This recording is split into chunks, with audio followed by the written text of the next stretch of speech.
da Bíblia no telefone é para você poder ter ela em qualquer que seja o lugar. É para você carregar a Bíblia no seu bolso, para quando alguém confrontar você, você puxar a Bíblia, sua espada e dizer: isso aqui não é só um telefone não, é minha Bíblia também. Então, essa cultura é que precisa ser cultivada entre nós.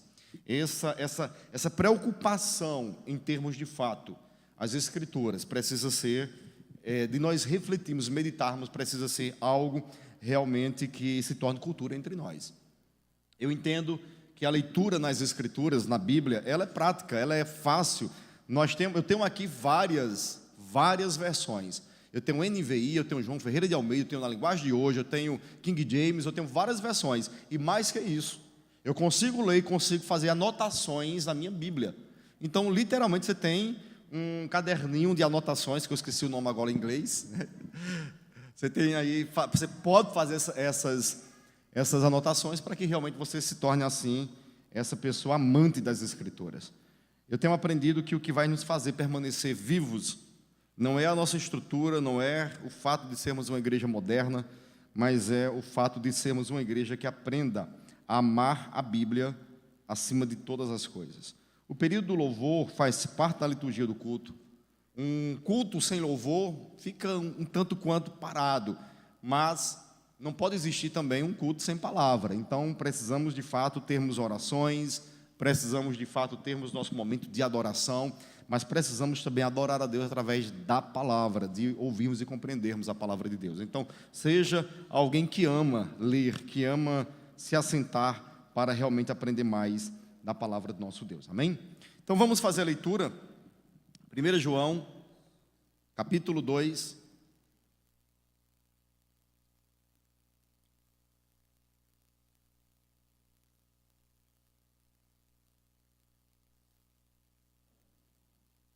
João escreve no capítulo 2 dizendo: meus filhinhos, escrevo-lhes essas coisas para que vocês não pequem. Mas se alguém pecar, temos advogado junto ao Pai, Jesus Cristo, o justo. E Ele é a propiciação pelos nossos pecados. E não somente pelos nossos próprios, mas também pelos pecados do mundo inteiro. E nisto sabemos que o temos conhecido, se guardarmos os seus mandamentos. Aquele que diz, eu o conheço, mas não guarda os seus mandamentos, esse é mentiroso, e a verdade não está nele. Mas quem guarda a sua palavra, nele verdadeiramente tem sido aperfeiçoado o amor de Deus. Nisto sabemos que estamos nele. Quem diz que permanece nele, esse deve também andar assim como ele andou. Apenas esses versos. Pai, eu quero nesse momento te dar graças pelo privilégio que temos de estarmos reunidos nessa noite aqui nesse lugar. Obrigado, Deus, pelos meus irmãos. Obrigado por sermos um corpo, por sermos uma igreja. Que o Senhor nos ensine cada vez mais a amarmos a Tua palavra, a refletirmos na mesma e a caminharmos de conformidade com a Tua palavra. Assim nós te oramos porque somos Teus filhos, porque temos o Teu Espírito, porque temos a Tua palavra. Obrigado por esse momento, em nome de Jesus. Amém. Queridos, eu vou precisar fazer recapitular rapidamente algumas coisas que foram ditas nas semanas passadas para nós entendermos todo o processo dessa epístola escrita por João. Essa epístola, esse escritor é o mesmo escritor do Evangelho. João aqui é o mesmo que escreveu o Evangelho, é o mesmo que escreveu as epístolas também. Isso é uma ideia comum entre os bons teólogos, não há dúvida de que quem escreveu essas epístolas é o mesmo João que escreveu também o Evangelho segundo João. Porém, quando João parte para a questão das epístolas, ele é um tanto quanto mais peculiar, ele é um tanto quanto mais...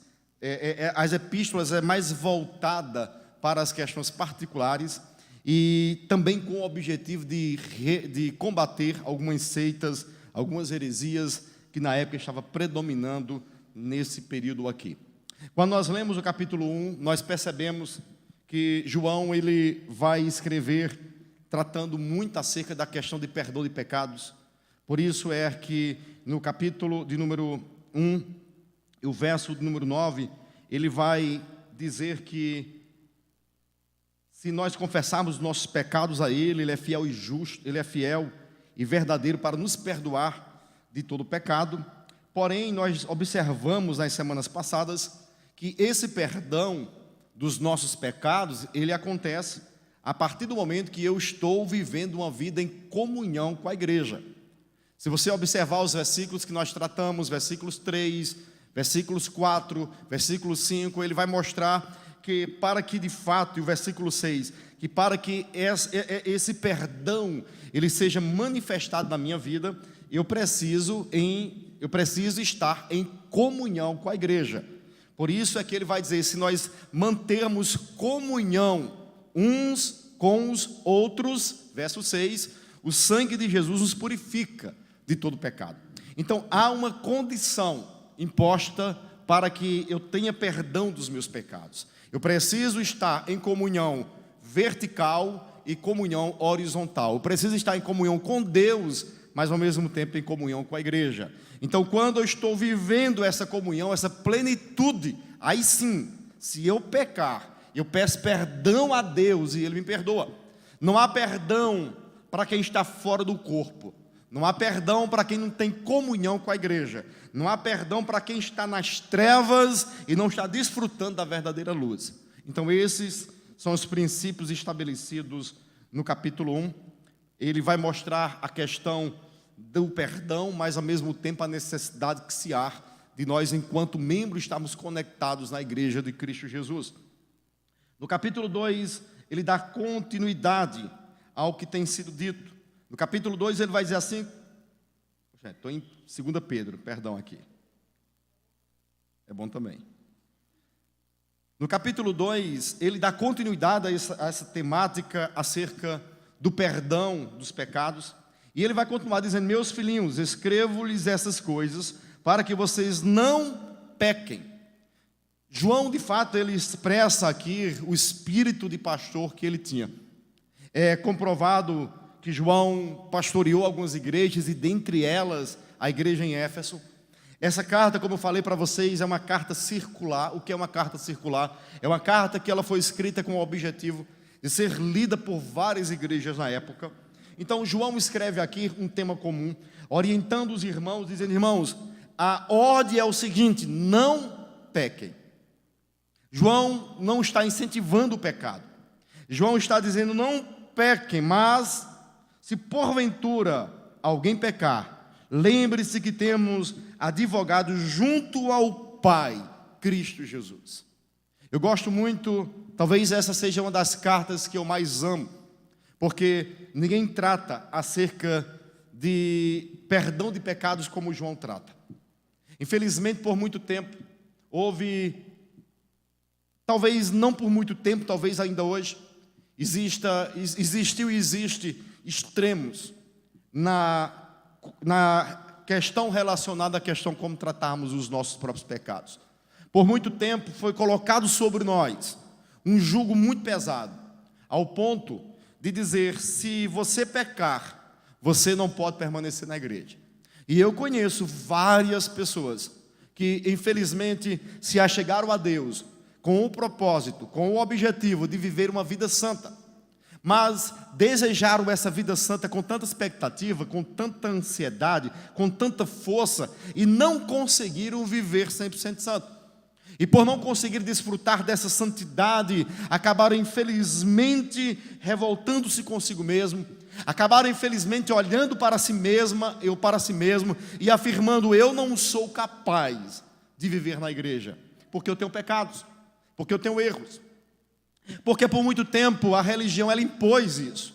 Por muito tempo a religião ela disse, você precisa de fato ser santo. E eu entendo, não estou dizendo que não precisamos ser santo, mas eu preciso ao mesmo tempo que eu digo, nós precisamos viver uma vida de santidade, eu preciso também fazer o que João disse. Filhinhos, não pequeis, mas se porventura pecarmos, precisamos entender alguns princípios. O problema é que muitas vezes foi colocada apenas a imposição, não peque, você precisa ser santo. E a grande realidade, eu já preguei isso várias vezes aqui, é que enquanto nós vivermos nesse corpo, nós iremos pecar. Por isso é que João, ou o cristianismo, é visto como a religião dos pecadores, porque não há possibilidade de você não pecar. E olhe que nós somos totalmente contra o pecado. Mas precisamos entender algumas verdades, alguns princípios, e precisamos compreender que na matéria a qual nós vivemos, no corpo que nós temos, esse corpo imperfeito, infelizmente, ele nos impossibilita de vivermos a vida, a qual o nosso espírito anseia. Por isso é que Paulo, escrevendo aos Romanos, no capítulo 6 e o 7, em certo momento ele vai dizer: maldito homem sou, porque o mal que eu detesto, esse eu acabo cometendo. Mas o bem que eu amo, não consigo realizá-lo. Aí ele vai dizer, concluindo na sua oração, no seu desabafo, ele vai dizer que as misericórdias do Senhor, que a graça de Deus é quem de fato tem feito com que ele permanecesse de fato vivo. Então eu tenho que entender esses princípios. Eu tenho que entender que o meu desejo é ser santo como santo é Deus. Mas ao mesmo tempo que eu anseio ser santo, eu preciso compreender as limitações que nos cercam. Eu preciso compreender que o corpo qual estou nele, ele vai me levar, infelizmente, a pecar. Por isso é que João vai dizer: não peques. Mas ao mesmo tempo ele vai afirmar: aquele que disser que não tem pecado é mentiroso e o Espírito de Deus não habita nele. Então João, ele estava trazendo essa conscientização. João estava dizendo: irmãos, olha, nós temos que buscar a santidade, nós temos que desejar ser santo como Deus é santo, mas entendendo as limitações que nos cercam, mas compreendendo que no corpo qual nós estamos, infelizmente iremos pecar. O pecado, infelizmente, não deve ser algo planejado, não deve ser algo calculado pelo cristão. O pecado na vida do cristão deve ser um acidente que ele comete, um tropeço que ele acaba cometendo, mas não algo que de fato ele planeja para a sua vida. E por mais que nós venhamos buscar, relutar, ansiar uma vida em santidade, você sempre vai se descobrir com algum pecado. E no dia que você não se deparar com algum pecado na sua vida, você chegou ao grau mais alto de hipocrisia. No dia que você olhar para você e dizer: eu não peco mais, eu não sou tão ruim, eu não tenho tantas falhas, você chegou ao grau máximo da situação de fariseu. Porque os fariseus eram quem olhavam para si e consideravam-se melhor do que os outros. Por isso é que nós lemos em Lucas que um dos fariseus chega no templo e ele ora comparando-se ao seu irmão, dizendo: Senhor, graças eu te dou, porque não sou igual a esse pecador. E o texto vai nos dizer que Jesus, ele reprova aquele fariseu, mas ele aceita a oração do outro publicano, que diante de Deus diz: Senhor, me perdoe, porque eu sou um miserável pecador. Então, reconhecimento de pecados é uma marca de espiritualidade. Qualquer pessoa que não reconhece seus pecados, infelizmente isso não demonstra espiritualidade. Quanto mais eu oro, quanto mais eu me aproximo de Deus, quanto mais você buscar Deus, mais imperfeições você vai descobrir na sua vida. Quanto mais você ora, mais imperfeito você vai descobrir que você é. Por quê? Porque imagine que Deus é uma luz. Então, quanto mais da luz você se aproxima, mais suas imperfeições são reveladas, mais suas imperfeições vêm à tona, mais as nossas falhas são vistas ao olho nu. Por isso é que João tinha essa compreensão. João entendia: filhinhos, não pequeis. Mas se pecarmos, nós não precisamos nos desviarmos. Mas se pecarmos, não precisamos nos afastarmos. Mas se pecarmos, nós temos que ter noção, compreensão, entendimento, que nós temos um advogado ao nosso lado, Cristo Jesus. Isso é compreensão do Evangelho. Você sabe o que é que Satanás ele quer? Vocês lembram quando o homem pecou lá no Éden? Quando o homem pecou, ele escondeu-se de Deus. E quando Deus apareceu no final do dia para se relacionar com a criatura que ele tinha feito, ele pergunta: Adão, aonde estás? E ele vai responder: Senhor, eu ouvi a tua voz e me escondi. Então, o objetivo não é o homem se esconder de Deus. O objetivo é o homem aproximar-se de Deus. Por quê? Porque quando nós nos aproximamos de Deus, os nossos pecados são perdoados.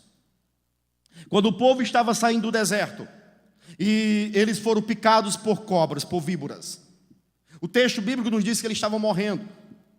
E Deus orienta Moisés a levantar uma serpente no deserto. E quando o povo olhava para uma serpente, eles eram curados de suas enfermidades. Aquela serpente era uma representatividade de Cristo. E estava mostrando, olha, lá na frente vocês, quando vocês pecarem, vocês devem olhar para Cristo. E a partir do momento que vocês olhar para Cristo, os pecados de vocês serão perdoados. Por isso é que Satanás, ele sempre vai colocar na mentalidade do cristão que ele não pode permanecer na igreja, que você não é adepto, que você não é merecedor, e merecedor realmente não somos, que você não pode estar dentro na presença de Deus, porque você erra, porque você falha. E eu costumo dizer que sempre que errarmos, não podemos nos afastar. Mesmo errando, nós temos que nos aproximar de Deus com um olhar ou com um sentimento de arrependimento e nos pedir perdão a Ele pelos nossos pecados. Eu sempre digo que quando eu peco, se Satanás pensa que o pecado vai me afastar de Deus, ele perde todo o seu investimento, porque os meus pecados servem como trampolim para próximo de Deus. O que eu quero dizer com isso? Eu quero dizer que quando eu erro, quando eu percebo que eu errei, eu corro para o meu quarto, eu tranco-me no meu quarto, eu digo, Pai, perdoa a mim, pecador. Porque é esse o procedimento. O procedimento é eu entender que não é eu me afastar por conta dos meus erros, mas é eu me aproximar por conta dos meus erros. E quando eu me aproximo de Cristo, com o meu coração arrependido pelos meus pecados, pedindo perdão a Ele pelas minhas culpas, acontece justamente o que João está dizendo. A partir do momento que nós erramos, mas nos aproximamos, nós ativamos o advogado chamado Jesus Cristo. Ele entra em ação para agora nos proteger, para nos justificar, para dizer, os seus pecados deles, deixem comigo. Imagine você em uma causa, pleiteando uma causa. Quando você vai diante do juiz, você não fala. O advogado faz a tua defesa. E é justamente dessa forma que nós precisamos entender Cristo. Não devemos errar. Eu entendo que uma das marcas, nós iremos chegar nisso, uma das marcas do verdadeiro cristão é o desejo pela santidade. Porque João também vai dizer que os que são nascidos de Deus não têm prazer no pecado. Então, não ter prazer no pecado é uma marca de um cristão. Ter prazer no pecado é sinônimo que nunca se encontrou com Deus. Pastor, se eu sei que Deus me perdoa, então eu vou pecar. Se você tem essa mentalidade, você nunca se encontrou com Deus. Você nunca provou da graça verdadeira. Você não sabe o que é o evangelho verdadeiro e genuíno. Porque Cristo nos comprou, ainda que pecadores, mas não para vivermos na prática do pecado. Ainda que no corpo falho, mas não para termos prazer no pecado. Cristo nos comprou para a sua santidade. Então eu costumo dizer que é idêntico, obrigado, que é igual, imagina um paralítico participando de uma maratona. Ele sabe suas deficiências, ele sabe que ele não vai chegar em primeiro lugar, mas ele está lá, participando. A meta dele não é chegar em primeiro, a meta dele é concluir a sua jornada. Assim deve ser a nossa trajetória enquanto estivermos nesse corpo, nessa terra. Entendermos que iremos falhar, entendermos que nós iremos errar muitas vezes, entendermos que nós iremos, infelizmente, fazermos coisas que não deveríamos fazer. Mas o que vai de fato demonstrar, entenda o que eu vou dizer aqui agora, o que prova que você teve um novo nascimento não é a ausência de erros. O que mostra que você teve um verdadeiro nascimento é arrependimento pelos seus erros. Então, se você acha que eu não nasci de novo porque eu errei, porque eu pequei, todos nós pecamos. E João vai ser enfático quando ele diz: quem disser que não peca é mentiroso, e Deus não habita, Deus não tem pacto com ele. Então, a maior marca de um cristão não é a ausência do pecado, não é não errar, mas a maior marca de um cristão é o arrependimento. É de fato entender, não ter prazer no pecado. Por isso é que Mateus capítulo 5, verso 1, ele vai dizer que o reino dos céus são dos pobres de espírito, são daqueles que não estão conformados com sua vida pecaminosa, são aqueles de fato que choram pelos seus pecados. Essa sim é uma marca autêntica e verdadeira de um verdadeiro filho de Deus. Então erramos, e o que eu devo fazer? A ordem é não pequem, mas se pecar, nós podemos sim entrar dentro do lugar secreto, entrar no lugar de oração e pedimos perdão pelos nossos pecados. Por isso é que no versículo número 2 ele vai dizer: ele é a propiciação pelos nossos pecados. O que é a propiciação pelos nossos pecados? João está escrevendo aqui e usando termos judaicos, falando de rituais judaicos que o judeu entendia muito bem. Quando o povo ia para o templo e eles levavam animais para sacrificar. Quando Jesus chega no templo ali, ele pega umas cordas e ele vira as mesas e solta os animais que estavam ali. Existia uma prática, existia um ritual que era exigido pelo Antigo Testamento, que para os pecados da humanidade, os meus pecados serem perdoados por Deus, tinha que ter um sacrifício. Então por isso é que eles pegavam os animais e levavam lá para sacrificar pelos seus pecados. Lá atrás, lá no Antigo Testamento, antes, no Templo de Salomão, eles levavam animais, cordeiros, sem defeitos, os primogênitos, e eles sacrificavam aqueles animais em sacrifício pelo pecado da humanidade. Deus, ele aceitava aquele ritual, aquele sacrifício, e assim perdoava os seus filhos, perdoava o seu povo.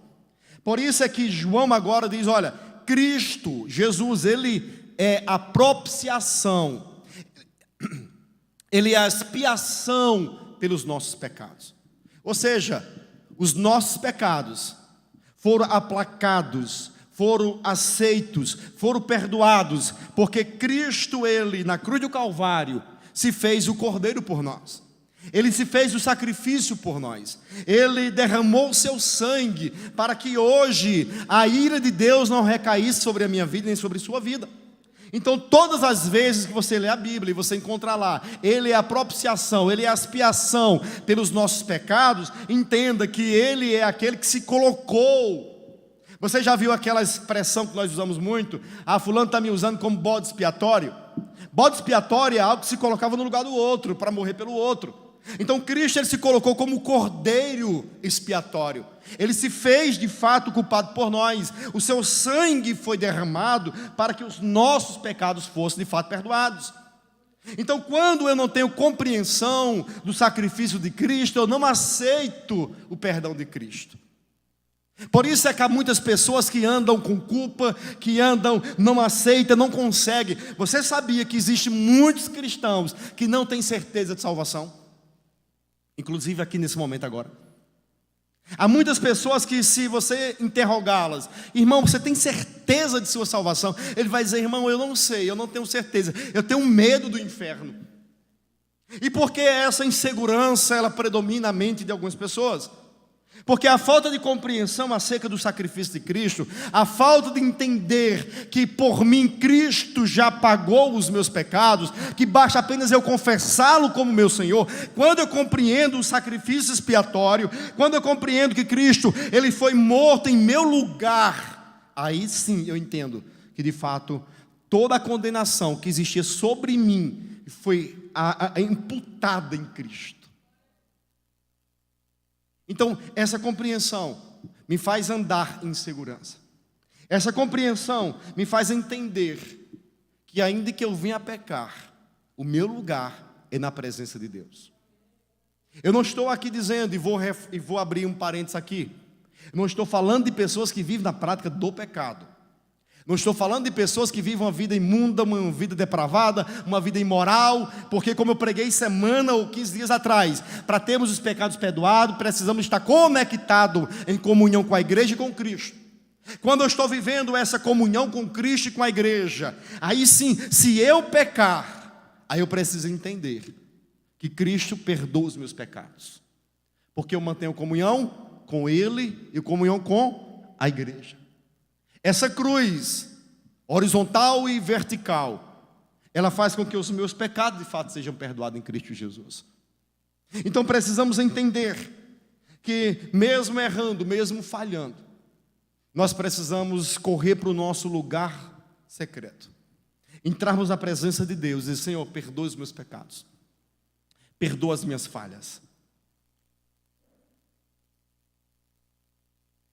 Esses dias um jovem me procurou e disse: pastor, eu cometi um monte de erro no final de semana. Eu fiz um monte de coisa que eu não deveria ter feito. E a gente começou a conversar sobre o perdão de Jesus para a vida dele, mostrar a expiação. E quando terminou, ele fez: cara, eu estou me sentindo leve, estou me sentindo livre da culpa que estava me condenando. Porque é essa sensação que nós temos quando nós compreendemos o sacrifício de Jesus por nós. Quando eu entendo que não é pelos meus méritos, não é pelas minhas forças, não é pelo que eu faço, mas é pelo que Ele já fez por nós. O que eu preciso é apenas compreender, aceitar, confessar, somente isso. Por isso é que Paulo, escrevendo aos Efésios, vai dizer que a salvação não é por obras, para ninguém se gloriar diante de Deus, mas é através da graça. A graça é essa, é eu entender: Cristo morreu em meu lugar, pagou os meus pecados, e o que Ele quer de mim, Paulinho? Apenas que eu o reconheça como meu Salvador, e ponto final. Apenas que eu tenha como meu advogado, e ponto final. Eu costumo dizer que quando você peca, Deus se entristece. Mas quando você peca e não confessa, Deus se entristece muito mais. Então, ao errarmos, nós precisamos termos a compreensão que nós fomos criados para, de fato, que nós precisamos entender que Cristo está ali pronto como advogado fiel, justo, para de fato nos justificar dos nossos erros, das nossas falhas. Então, capítulo 1, capítulo 2, verso 1 e verso 2, ele vai tratar sobre essa temática. Sobre a temática da questão de entendermos que precisamos ter essa compreensão acerca de Cristo. De compreendermos que mesmo errando, nós não seremos rejeitados por Deus. Se errarmos, nós devemos correr para o lugar de entendimento, para o lugar secreto, pedir perdão a Deus pelos nossos pecados. E todos nós que estamos aqui erramos. Todos nós que estamos aqui pecamos todos os dias. Não há ninguém que não peque aqui. E se você considera ser não pecador, você está num nível mais alto de condenação. Você está correndo a passos largos para o inferno. Porque, como eu disse e repito, um cristão, quando ele compreende, de fato Cristo, quando ele compreende, quando ele se aproxima de Deus, a luz de Cristo revela as suas imperfeições, fazendo com que não ele se sinta o máximo, mas com que ele se sinta um ser totalmente dependente de Deus. Então, entenda isso: Jesus de fato estará sempre pronto para perdoar qualquer que sejam seus pecados. Pastor, mas eu erro demais. Eu também erro. Pastor, mas eu peco muito. Eu também peco muito. Mas não importa. Paulo vai escrever dizendo que aonde abundou o pecado, superabundou a graça. Eu costumo dizer que sempre haverá uma avalanche muito maior de graça sobre a vida de qualquer que seja pecador. Então não importa os pecados os quais cometemos, não importa o que fizemos, por onde andamos, o que importa é se reconhecemos os nossos erros, o que importa é se aceitamos o sacrifício da cruz, o que importa é se compreendemos que apesar dos erros cometidos, Cristo de fato tem poder de nos perdoar de todos os nossos pecados, e ponto. Essa compreensão nos traz segurança, essa compreensão nos faz prosseguirmos na vida, sem trazer culpa ou ressentimento, mas entendendo que o meu juiz, que o meu advogado, já pegou para si a causa e já nos justificou. Amém? E ele agora prossegue no versículo 3, dizendo: e nisto sabemos que temos conhecido, e nisso sabemos que o temos conhecido, se guardarmos os seus mandamentos. Aquele que diz, eu o conheço, mas não guarda os seus mandamentos, esse é mentiroso, e a verdade não está nele. Mas quem guarda a sua palavra, nele verdadeiramente tem sido aperfeiçoado o amor de Deus. Nisto sabemos que estamos nele. Quem diz que permanece nele, esse deve também andar como ele andou. Então, no capítulo 1, recapitulando para você entender o contexto da carta, no capítulo 1, João vai tratar sobre duas questões: relacionamento com Deus, mostrando que nós precisamos andar na luz e que precisamos confessar os nossos pecados. Quando volta aqui, ele trata sobre confissão de pecados e agora volta a questão do relacionamento. João vai dizer que aqueles que conhecem a Deus são aqueles que de fato guardam os seus mandamentos. Nós precisamos entender uma coisa: o cristianismo não é uma religião que eu dito as minhas regras. Infelizmente, nós vivemos num período hoje, nós vivemos numa época hoje, onde muitas pessoas vão para a igreja, e até gostam da igreja, mas elas vão para a igreja para ouvir aquilo que é conveniente a elas. Elas querem ir para o culto, mas querem ouvir a mensagem que é conveniente à sua vida. Se alguma mensagem contrariar o que ela pensa, ela deixa de vir para a igreja. Mas cristianismo não é essa religião. O cristianismo, ele não te dá esta opção de você escolher o que você quer aceitar. Não é nós que ditamos as regras, mas é Deus quem estabelece as regras. Então, a palavra nos ensina que, se nós de fato amamos a Deus, nós iremos cumprir, obedecer os seus mandamentos. João capítulo 14, verso 15, ele vai dizer que aquele que me ama são aqueles que guardam os meus mandamentos. Não adianta você estar aqui no culto, levantar as mãos, chorar, pular, e você é aquela pessoa que cai, que fala em língua, que profetiza. Não adianta. Se no fundo lá fora, pós-culto, quando você se depara com o pecado, você não abre mão dele. Se quando a verdade do evangelho confronta você, você não vive esta verdade. Se você é uma dessas pessoas, infelizmente o seu amor é falso. Você não passa de um aproveitador, não um adorador. Porque o verdadeiro adorador, ele de fato, ele ama a Deus. E a marca que ele ama a Deus não é porque ele chora, não. Não é porque ele pula, não é porque ele profetiza, não. É porque ele cumpre os mandamentos. Cumprir os mandamentos é de fato você abrir mão da sua própria vontade. Cumprir os mandamentos é você fazer aquilo que muitas vezes vai contrário ao que você de fato queria estabelecer. As tuas vontades, os teus desejos, as tuas escolhas. Mas contraria o mandamento de Deus, e a gente diz não por conta de amar a Deus. Eu já falei aqui várias vezes.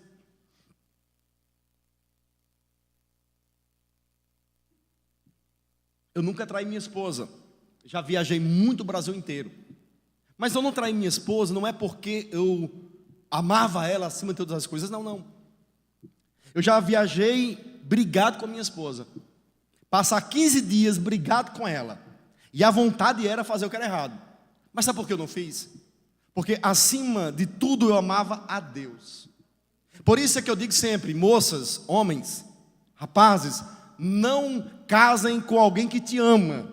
Casem com alguém que ame a Deus acima de todas as coisas. Porque eu defendo o seguinte: quem ama trai. Agora, quem ama a Deus acima de todas as coisas não trai.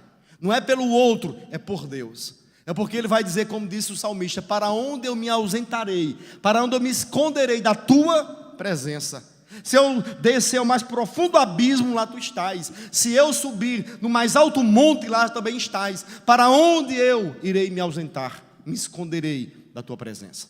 Não há como. Então, nós precisamos entender que o verdadeiro amor, aquele que conhece a Deus, que se relaciona com Deus, são aquelas pessoas que têm prazer na lei do Senhor. E nessa lei medita de dia e de noite, como diz o salmista. Então a marca verdadeira de um cristão não é pular, não é chorar, não é profetizar, não essas coisas. Eu tenho 20 e tantos anos de cristão. Então eu já vi muita gente pulando, chorando, mas quando chega lá fora, na primeira proposta, se rende aos encantos deste mundo. Por quê? Porque, infelizmente, lágrimas, choro, não é sinônimo de paixão, de amor por Deus. Nós precisamos, de fato, olhar para os seus mandamentos, olhar para a sua palavra, meditar nela de dia e de noite, escondê-la dentro do nosso coração, como diz o salmista. Aí sim, quando o homem ama a palavra de Deus, aí ele vive uma vida reta, uma vida justa, por amor a essa palavra. Ele se submete às suas vontades, ele rejeita as suas vontades, ele rejeita as suas escolhas por mandamento, por entender que o que está diante dele não aprove, não está de acordo com a palavra de Deus. Eu preguei uma mensagem, o último domingo que eu preguei aqui, eu preguei uma mensagem, eu preguei no Salmo 23. E eu fiz uma aplicação aqui na minha mensagem. E quando foi ontem, uma menina me ligou, mandou uma mensagem para mim, dizendo: pastor,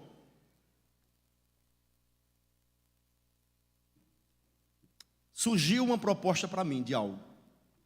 E na hora que a proposta chegou, Deus me trouxe na hora a mensagem que eu ouvi naquele domingo. E na hora eu disse não para aquela pessoa. Isso é de fato você temer, é você de fato entender, é você de fato dizer: cara, a verdade de Deus é quem vai me dominar. Eu serei guiado, não é pelas minhas vontades, não é pelos meus impulsos, não é por aquilo que eu acho que é certo. Eu serei guiado por aquilo que a palavra de Deus me orienta. E o salmista, no Salmo 1, ele vai dizer que o homem que medita na palavra de Deus, ele é comparado a uma árvore que foi plantada junto à corrente das águas. Imagina uma árvore plantada junto à corrente das águas. O texto vai dizer que tudo quanto essa árvore der, dá frutos. Assim é o homem temente a Deus. Assim é o jovem temente a Deus. Quando nós de fato amamos a Deus, quando nós obedecemos a sua palavra, quando a palavra é regra para nós, aonde nós colocamos nossas mãos, acontece a prosperidade.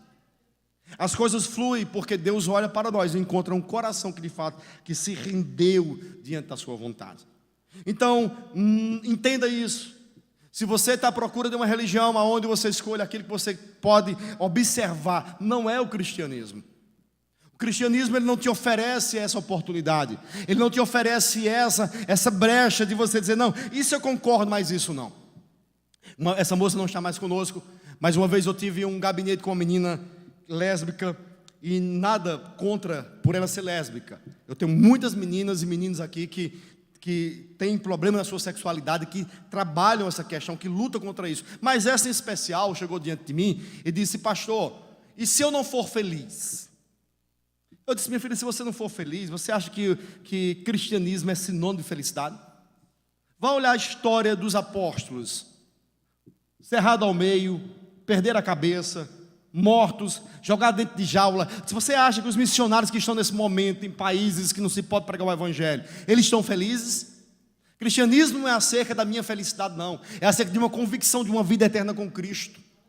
Se você quer viver a sua felicidade, o seu prazer pecaminoso, então o cristianismo não serve para você. Nós precisamos compreender isso, porque senão cria-se a religião do prazer, que era a filosofia romana. O que importa é o prazer, em nome do prazer pode-se tudo. E não é assim que o cristianismo nos ensina. A grande realidade é que Jesus vai chegar para os apóstolos e vai dizer: quem quiser me seguir, negue a si mesmo. Negar a si mesmo, eu já preguei isso várias vezes aqui, é você abrir mão de coisas que você gostaria de fazer, mas você abre mão por entender que você não é mais dono de si mesmo, não é mais as tuas vontades, não é mais os teus prazeres que vão te dominar, mas é Cristo como Senhor absoluto da tua vida. Uma vez em um gabinete com um menino que luta contra a sua sexualidade, e ele me disse: pastor, eu entendi que não é os meus desejos que vão me dominar, mas sim a vontade de Deus na minha vida. E esse menino luta, está lá firme, vivendo uma vida íntegra e reta diante de Deus, porque entendeu que não os desejos, que não as vontades do ser humano, Porque se nós formos ser levados, conduzidos pelas nossas vontades e desejos, meu irmão, infelizmente, a igreja se tornaria a religião de Afrodite, né? Que se podia tudo e se fazia tudo nos seus cultos litúrgicos. Então, Paulo vai dizer que aquele que conhece a Deus é aquele que guarda os seus mandamentos. Então, se alguém diz, eu tenho comunhão com Deus, eu tenho um relacionamento com Deus, mas eu não guardo, eu não observo, os mandamentos do Senhor não têm importância para mim, infelizmente você tem comunhão com outro, menos com Deus. Porque ele vai dizer, verso 4, aquele que diz, eu conheço, mas não guarda os seus mandamentos, esse é o quê? Mentiroso, e essa verdade não habita nele. Então, a maior marca de alguém, uma marca legítima de alguém que de fato tem relacionamento com Deus, que Deus habita nessa pessoa, é porque essa pessoa de fato ela tem prazer, ela guarda a palavra do Senhor. Ela tem a palavra como algo precioso para a sua vida. A palavra não é um conto de fado para ela. A palavra de fato é a regra de fé para a vida dela. Ela abre mão de propostas, ela abre mão de pessoas, ela abre mão de coisas, ela abre mão de propostas muitas vezes sedutoras, porque entendeu que a palavra de Deus é mentiroso. João vai dizer, tal pessoa não tem comunhão com Deus, porque a marca real e verdadeira é de fato amar os princípios da palavra de Deus. Existem coisas que eu faço e você faz, mas que nós sabemos que é errado.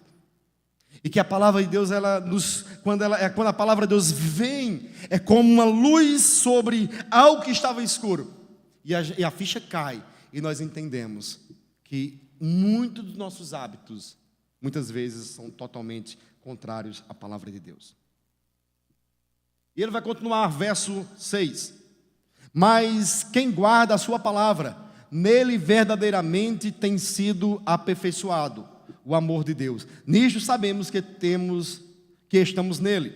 Quem diz que permanece nele, esse deve também andar como ele andou.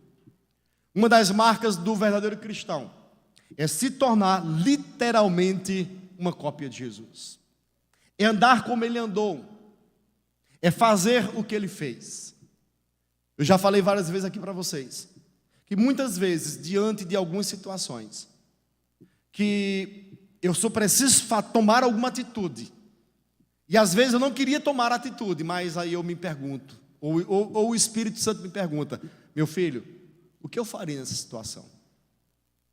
Aí eu entendo que eu preciso fazer aquilo que ele faria. São situações às vezes que nos constrangem. Às vezes é você ter que pedir perdão a alguém que te ofendeu. Às vezes é você abraçar alguém que te fez mal. Mas você olha para o outro diante da situação e você pensa, eu sou uma cópia de Jesus. Eu devo andar como ele andou, o que ele faria? Aí o Espírito Santo traz à memória, Jesus na cruz do Calvário, sangrando, todo cortado, sendo furado por uma lança, mas olhando para os seus carrascos, dizendo, Pai, perdoa as suas ofensas, porque eles não sabem o que fazem. É nesses momentos que eu entendo que Deus ele vai nos levar, vai nos colocar diante de situações que a nossa vontade era ignorar, era falar, era esbravajar, era soltar os cachorros. Mas diante de situações, o Espírito Santo vai dizer, você é uma cópia de Jesus. Você tem que fazer o que eu faria. Você tem que andar como eu andava. É alguém te maltratar, é alguém te falar de você, mas você refletir, você simplesmente jogar sobre o outro o amor. Pastor, isso é fácil? Não. Isso não é fácil, mas isso é o dever do cristão. O nosso dever enquanto cristão é sermos essa cópia de Jesus. É andarmos como ele andou. E são as marcas verdadeiras. É eu de fato amar os seus mandamentos. E que mandamentos é esse? É você andar 1 milha, 2 milhas com alguém que te ofendeu. É você dar a outra face. É você de fato amar o seu inimigo. Isso é os mandamentos. São fáceis? Não são. Mas eu entendo que nós somos uma igreja que quem habita em nós é o Espírito Santo de Deus. Eu pelas minhas próprias forças não teria essa capacidade. Mas Deus nos dar a capacidade de amarmos até mesmo aquele que nos persegue. Certa vez, um certo rapaz saiu aqui da igreja. E esse rapaz saiu falando muito mal de mim. E um dia Deus falou ao meu coração e disse: visite fulano. Eu disse: não, aí não, pai. Aí o senhor pegou pesado. O cara saiu falando de mim, falando da igreja, e o senhor me manda eu ir visitar a pessoa. Essa pessoa, depois que saiu do galpão, ficou uns 3 anos sem congregar em lugar nenhum. E pronto, Deus falou comigo, eu respondi: não, senhor, não dá não, perdoe, mas nesse requisito eu estou falho, não fui aperfeiçoado ainda, né? E quando foi um dia, cheguei na padaria, Deus falou a segunda vez ao meu coração: visite fulano. E eu disse: visitar fulano, senhor? O cara falou de mim, o camarada saiu falando da igreja, e o Senhor falou no meu coração: Pedro também falou de mim, falou mal da igreja, mas eu ressuscitei e fui lá falar com ele, e fiz ele um dos grandes apóstolos do meu rei. E naquele momento a ficha caiu, e eu disse: cara, eu preciso visitar a pessoa. E fui visitar a pessoa. Orei pela pessoa, nos abraçamos, choramos juntos. Porque é isso. Cristianismo não é sobre as nossas vontades. Cristianismo não é sobre o meu querer, mas é sobre o querer de Deus. Cristianismo é isso, é você pegar sua cruz e carregá-la. É você abrir mão de si mesmo. É você fazer coisas que pela sua própria natureza você não faria. Mas aí vem o Espírito de Deus que habita em nós, o Paracleto, o Consolador enviado por Deus, e diz: meu filho, não se preocupe, eu vou com você. Eu vou te dar a força que você precisa, eu vou te dar as condições que você precisa para você se tornar uma cópia de mim de fato. Então, é isso que João está dizendo. Quem diz que permanece nele, esse deve também andar como ele andou. E eu pergunto a você: quantos aqui estão em Cristo? Levante sua mãozinha para conhecer aí. Amém? Glória a Deus. Então você assume um compromisso de dizer: cara, eu preciso andar como Cristo andou. Eu preciso fazer coisas que Cristo fez. Eu preciso tratar o outro como Cristo tratou. Eu preciso abrir mão da minha vontade como Ele abriu mão da vontade dEle. Eu preciso esvaziar de mim mesmo como Ele se esvaziou de si mesmo, por amor ao próximo. E isso, de fato, é as marcas autênticas e verdadeiras de um verdadeiro cristão. E não vos engane, nós seremos uma igreja muito mais poderosa quando nós tivermos a capacidade de cumprirmos esses princípios. Nós seremos a luz em meio às trevas. Nós seremos o sal que vai restaurar a podridão deste mundo, quando nós amarmos os mandamentos de Deus acima de todas as coisas, e quando nós de fato entendermos que precisamos ser essa cópia visível. O mundo hoje quer olhar para mim, para você, e não enxergar um homem, mas enxergar de fato um cristão. Quer perceber Cristo em nós. Não é mais pela roupa, não é mais pelo tamanho do cabelo, mas é pelas minhas atitudes e comportamentos. E isso de fato é ser igreja no mundo no qual vivemos. E a minha oração é que Deus de fato levante cristãos verdadeiros. Cristo não nos chamou para fingirmos ou brincarmos de sermos crentes. Uma das orações que eu sempre fiz a Deus: Senhor, não me deixe ser um falso cristão. Me ensina os teus princípios. E Deus tem nos ensinado isso. Através de sua palavra, tem nos constrangido. A palavra nos constrange. A palavra nos coloca muitas vezes em situações desagradáveis. Mas, vou repetir novamente: cristianismo não é sobre o que eu penso ou sobre o que eu acho. Cristianismo é uma religião de renunciar a si mesmo.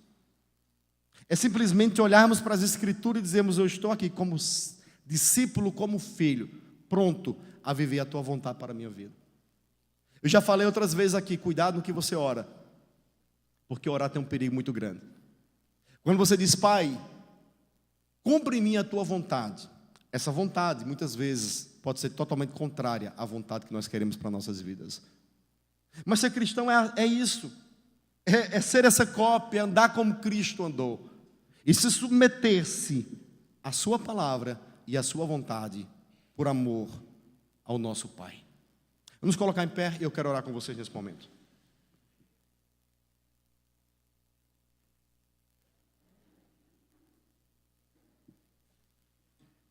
Curva sua cabeça. Eu sei, queridos, que não é fácil. Eu não estou falando aqui de algo que você compra um manual e torna-se o cristão perfeito. As nossas imperfeições e nossas falhas, que todos nós temos, Deus é quem nos dará a força que nós precisamos para nos tornarmos essas cópias. Para nos tornarmos mais parecidos com Jesus somente pelo auxílio divino. Existem coisas na minha vida que muitas vezes eu já orei de Senhor, sozinho eu não consigo. Se o Senhor não me ajudar, eu não vou conseguir. Mas bendito seja Deus, porque nós não estamos só. Bendito seja Deus, porque o seu Espírito habita em nós. E quando nós não temos a capacidade de sozinho fazermos, Deus nos dá a capacidade. Deus nos ensina, Ele nos impulsiona, Ele nos enche com o seu Espírito, com a sua graça, para nós nos tornarmos essas pessoas parecidas com Ele. Então, que Deus coloque em nossos corações, que nós venhamos nos tornarmos amantes da sua vontade, dos seus mandamentos, que nós venhamos entender que precisamos permanecer, que precisamos andar como Ele andou. E andar como Ele andou não é fácil, mas é necessário, se faz necessário. Porque caso contrário, a nossa religião será uma mentira. Caso contrário, seremos um engano para o mundo. O mundo precisa olhar para nós e enxergar crentes verdadeiros, autênticos. Eu lembro-me certa vez que o pastor Ricardo Goldin, ele dizendo que teve um gabinete com um rapaz. E o rapaz dizendo: pastor, eu queria que Deus viesse aqui agora, que eu queria falar com ele. E pastor Ricardo Goldin bateu na mesa e disse: Deus não veio, mas me mandou. Pode falar, eu sou a boca dele. É com essa autoridade que nós precisamos sair daqui de dentro, entendendo que Deus nos enviou para sermos a boca dele. Deus nos enviou para sermos as mãos dele. Deus nos enviou para sermos os pés dele. Então, haverá lugares que Deus vai dizer: é contigo, te vira, me representa aí, faz valer o meu nome em ti, vai valer o sangue derramado na cruz do Calvário lá. E nós precisamos ser essas pessoas, precisamos ser de fato a boca que vai trazer vida. Eu vi esses dias uma palavra de Luca Martini, ele dizendo que se você diz que Deus ora, que Deus cura, mas não ora por ninguém, a tua fé é vã. Se você diz Deus, Ele supre a necessidade, mas você não ora pelo outro, a tua fé é vã. Precisamos ser de fato a luz entre as trevas, essa cópia de Jesus que vai transformar a sociedade. Somente tendo essa compreensão, aí sim, nós iremos viver o sobrenatural. Curva sua cabeça, eu quero orar contigo nesse momento. Pai, obrigado por estarmos nesse momento em Tua presença. Nós te pedimos perdão, porque tantas vezes quando erramos, quando pecamos, em vez de corrermos para o lugar secreto e pedimos perdão, nós muitas vezes somos dominados pela culpa. Nós ouvimos mais a voz do acusador do que a voz do verdadeiro advogado. Muitas vezes quando erramos, nós nos afastamos porque nos sentimos indignos. Mas quem é digno? Muitas vezes quando erramos, nós nos sentimos incapazes, porque nós, infelizmente, nos esquecemos que o Senhor já pagou o preço por nós, que o Senhor derramou o seu sangue, que Tu és a propiciação pelos nossos pecados. Nós muitas vezes nos esquecemos que nós temos um advogado ao lado do Pai, que nós podemos contar os nossos defeitos e falhas, e como justo advogado, perfeito advogado, Tu irás nos defender. Que o Teu Espírito não nos faça esquecer, que Teu Espírito nos relembre constantemente de quem somos em Ti, de quem temos, e que precisamos, e se errarmos, podemos contar contigo como nosso advogado fiel, aquele que vai nos defender, se assim vivermos em luz, em comunhão contigo. Pai, nos ensina a compreendermos que não é sobre as nossas próprias vontades, que aquele que te ama não é o que expressa palavras grita, que pula, mas é aquele que tem a tua lei guardada dentro do seu coração. Que nós vemos, Deus, nos tornarmos esses amantes da tua palavra, esses observadores que querem viver acima de todas as coisas a tua verdade. Que nós sejamos essa cópia, que essa luz que o Senhor envia ao mundo, esse sal que vai restaurar a terra que está em podridão. Senhor, em nome de Jesus, eu oro por uma igreja forte. Eu oro por jovens fortes. Eu oro por homens e mulheres fortes. Eu oro, Deus, para que o Senhor nos levante como uma geração poderosa para mudar a realidade desse planeta. Porque eu acredito, Deus, que a solução dessa terra está na igreja de